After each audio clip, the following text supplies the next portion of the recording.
Not every interview is interrupted by a call from the President of the United States.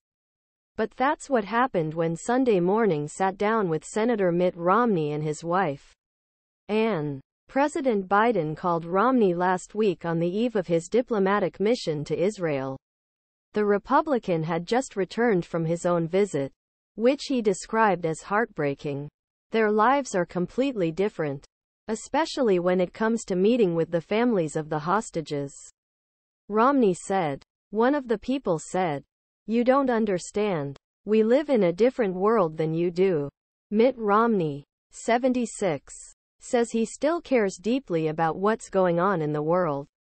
And here, at home, he is deeply concerned about the future of his party. "You were once the party's nominee, and now you're a pariah in the Republican Party," O'Donnell said. "Yes. I mean that politely." "Yes," Romney said. "So yeah, there's no doubt about it. I don't really have a home in my party.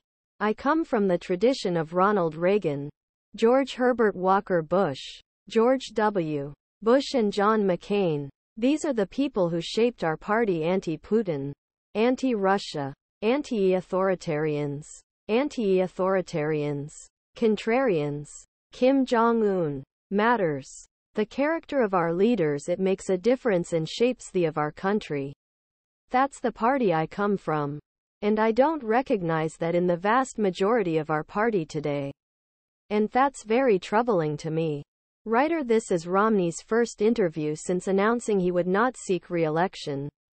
Instead of having to worry about how voters will view him, he now cares about how history sees his legacy.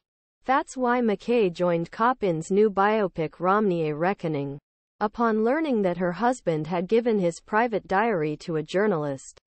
Ann responded, "That's not a good idea. I might have thought you might want to take a look at it earlier and pull out a few things." Mitt added, "When I read the book now, I am like, oh, did I really say that about this person?" Senator Mitt Romney with his wife Ann. The book is illuminating with stark insights and stories about what goes on behind closed doors in the famous United States Senate. "I don't think there was a single member of my own caucus of Republicans in the Senate who said, 'You know, Donald Trump is great. Aren't we lucky to have him as our leader?' Donald Trump represents, I think in many ways, a failure character that has changed the soul of our nation and the heart our nation. And that's something that takes a long time to repair, if at all. In a way, he was almost like a spy behind enemy lines," Coppins said. The two met nearly 50 times, mostly late at night when Romney told all. "I think there was something therapeutic about him being able to sit down and review his entire career, his life," Coppins said.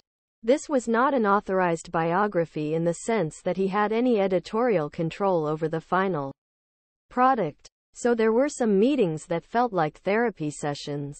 There were some meat